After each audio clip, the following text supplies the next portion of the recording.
병원비 1억이던 2억이던 얼마가 나오던 간에 딱 167만 원만 내면 됩니다. 지난해에 가족같이 지내던 분이 쓰러지시면서 병원 치료를 받게 되셨는데 수술 후에 중환자실에 좀 계시다가 퇴원하시고 또 요양병원에 입원을 하게 되었습니다.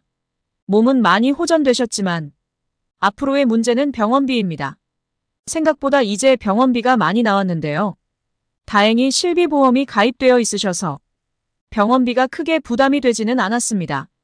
그런데 비급여 항목에 대해서는 문제가 없었지만 급여 치료비에 대해서는 입금을 해줄 수 없다며 건강보험료를 얼마나 내고 계신지를 물어봤다고 하더라고요. 도대체 왜 보험금을 지급하지 않으려고 했던 걸까요? 알고 보니 본인 부담 상한제 때문이었습니다. 급여 치료비가 총 1,000만 원이 넘는데 실손에서는 167만 원 빼고 나머지는 입금이 안 된다고 내년에 건강보험공단에서 환급해 줄 거라고 했다는데요. 아무리 다시 준다고는 하지만 당장 마련할 수 없는 큰 금액, 당장 못 받으면 경제적 부담이 크죠. 거기다 문제는 아직 치료가 끝난 게 아니라는 겁니다. 병원비가 더 나올 텐데 큰일이죠. 과연 이 본인 부담 상한제가 뭔지, 실손에서는 왜 지급이 안 되는 건지 궁금하지 않으세요? 오늘은 본인 부담 상한제에 대해서 자세히 알려드리려고 하는데요. 앞서 말씀드린 상황에서도 건강보험이 나중에 환급해준다는 돈, 미리 받을 수 있는 방법도 알려드리니 오늘 영상 꼭 끝까지 봐주시면 감사하겠습니다. 건강보험의 본인 부담 상한제란 과도한 의료비 지출로 인한 경제적 부담을 덜어주기 위해서 만든 제도라고 생각하시면 되고요. 연간 정해진 본인 부담 상한액 이상의 금액을 의료비로 지출하게 되면 그 초과된 금액을 공단에서 돌려주는 아주 좋은 제도입니다. 쉽게 말씀드리자면 일정 금액 이상을 쓰게 되면 더 쓴 금액은 돌려주겠다는 거죠. 예를 들어 이 급여 치료 병원비가 1,000만 원이 나왔다고 가정을 해볼게요. 그런데 상한의 제도에 따라 내가 부담해야 할 의료비 상한선이 만약 100만 원이라면 초과된 이 900만 원은 공단에서 돌려준다는 겁니다. 아니 병원비가 1,000만 원이 나왔는데 나는 결과적으로 100만 원만 부담하면 된다니. 이거 너무 좋은 제도 아닌가요? 그럼 이 본인 부담 상한액은 모든 사람이 상한 금액이 다 동일한 건가요?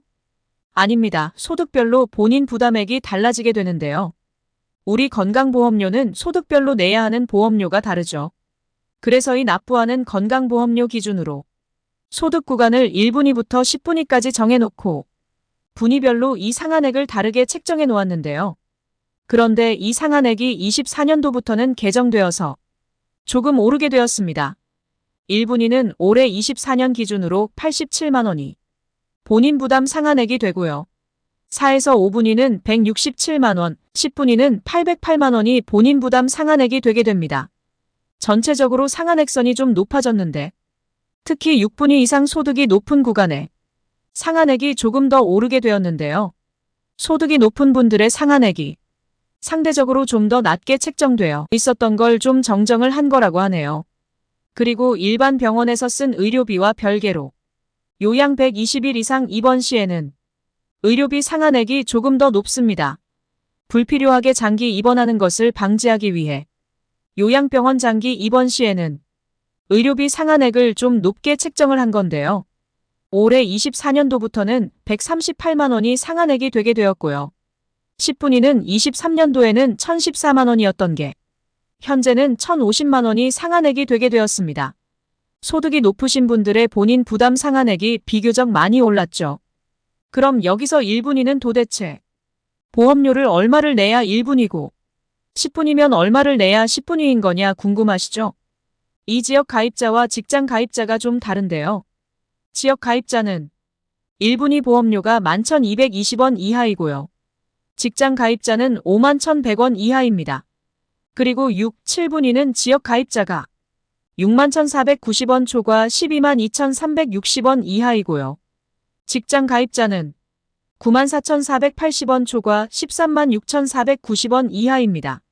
10분위는 지역 가입자 246,970원 이상 내시는 분이고 직장 가입자는 235,970원이 초과되는 분들이 되게 됩니다.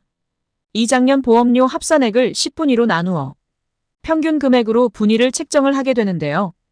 제가 아시는 분은 한 해 보험료 합산 금액이 300만 원 정도 되더라고요. 한 달 평균을 내면 25만 원이 되는 거고. 그럼 20분위에 해당하게 되는 거죠.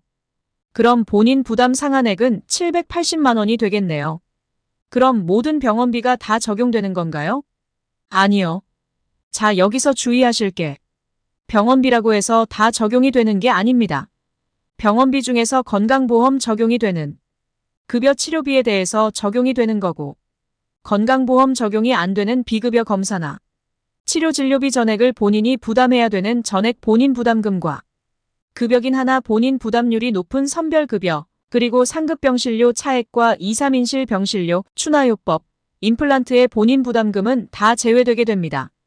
그리고 23년도부터는 경증 질환 환자가 상급 종합병원의 외래 진료를 본 것도 상한액 산정에서 제외되었습니다. 대부분이 새로 나온 최신 치료나 검사 등의 비급여가 좀 많은데요. 이 부분이 제외되게 되는 거니까 아쉽긴 하죠. 그런데 이것까지 만약 포함을 한다면 이 건강보험은 없어지지 않을까요?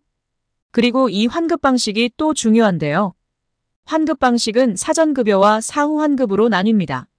이 사전급여는 동일 병원에서 연간 본인 부담금이 상한액 이상으로 나오게 되면 초과되는 금액을 요양병원에서 공단으로 바로 청구를 하게 되고, 그럼 공단에서 이 병원으로 바로 지급을 해주는 방식인데요. 병원에서는 개개인별로 상한액이 얼마인지를 모르기 때문에 상한액 최고 금액인 10분위 808만 원을 기준으로 잡고, 병원비가 808만 원이 넘어서게 되면 그때부터는 건강보험공단으로 바로 초과금에 대한 환급을 요청하게 되는 거죠. 그러니까 이 병원비 808만 원까지 내면 그 초과분은 병원에서 공단으로 청구해서 받으니까 나는 더 이상 병원비를 낼 필요가 없는 거죠. 그런데 만약 나는 6분위에 해당해서 본인 부담 상한액이 313만 원이라면 808만 원까지는 병원비를 내가 우선 냈죠. 그럼 차액인 495만 원이 생기는데 요건 사후 환급으로 공단에서 돌려받으실 수 있습니다. 그래서 이 사후 환급은 초과금을 공단에서 개인에게 지급해주는 게 사후 환급이라고 생각하시면 되는데요. 그럼 이동일 병원에서 808만 원이 아니라 500만 원만 나왔으면 어찌 되나요? 병원비 하나도 안 내나요? 라고 궁금해 하실 수 있죠. 808만 원이 넘지 않는다면 사전급여가 아니라 사후 환급으로 처리가 되는데요.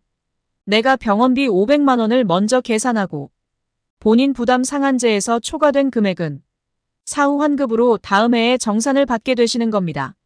이렇듯이 사후 환급은 사전 급여에서 차액으로 돌려받는 거 외에 동일 병원에서 808만 원 초과되지 않게 쓴 금액이 본인 부담 상한액을 초과했을 때도 이 사후 환급에 해당을 하고요. 또는 이 한 병원이 아니라 여러 군데 병원에서 1년간 쓴 본인 부담금이 상한액을 초과했다면 이 초과금을 공단에서 개인에게 지급해주는 게 이 사후 환급인 건데요. 여러 군데 병원을 다닐 수 있잖아요. 예를 들어서 A병원에서 수술을 하고 병원비가 한 300이 나왔는데 퇴원 후에 다른 병원에서 계속 치료를 받으셔서 병원비가 200만 원 정도 나갔다면 한 해의 의료비를 총 500만 원을 쓰게 된 거죠. 그런데 나는 6분위 해당자라면 상한액 313만 원 빼고 187만 원을 공단에서 환급 받으실 수 있는 거죠. 자, 그럼 이 환급 신청은 어떻게 하는 건가요? 알아서 해주는 건가요? 아닙니다. 따로 신청하셔야 하는데요. 대상자들에게 미리 통보는 해줍니다. 한 해 1월부터 12월까지 의료비를 합산해서 다음 해 보험료 산정이 끝나고 8월에 환급 대상자들에게 공단에서 신청하라고 우편으로 통지를 해주는데요. 우편에 신청서가 동봉되어 있으니 작성하셔서 직접 내방하시는 방법과 온라인 건강보험공단 홈페이지에서도 신청이 가능하시고요. 여기서 따로 조회도 가능하십니다. 그리고 그 외에 우편이나 팩스 전화로도 접수는 가능하다고 하네요. 그리고 처음에 말씀드렸던 해결 방법을 알려드리겠습니다.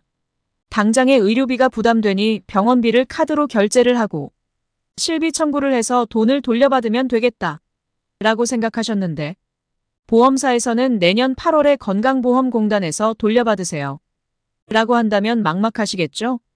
이럴 경우에는 본인 부담 상한제를 통해 환급받은 의료비는 보험회사에 낸다는 확약서를 쓰게 되면 보험금을 선지급받을 수도 있습니다. 본인 부담 상한제의 취지는 정말 좋지만 실비를 가입하신 분들 중에서 소득 분위가 낮을수록 본인 부담 상한제를 통하여 환급받는 의료비가 많게 되니 그만큼 실비 청구를 해서 보장받게 되는 의료비는 적게 될 수도 있는 겁니다. 자, 오늘 이 본인 부담 상한제에 대해서 얘기를 해드렸는데요.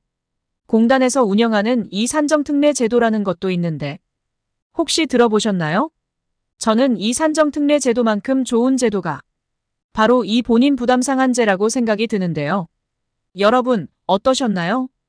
우리나라의 건강보험은 정말 어느 나라 부럽지 않게 잘 되어 있다는 것을 알 수 있습니다. 우리나라의 국민이라면 누릴 수 있는 혜택과 쏠쏠한 정보 앞으로도 많이 알려드릴 테니 영상이 도움이 되셨다면 구독과 좋아요 부탁드리겠습니다. 끝까지 봐주셔서 감사합니다.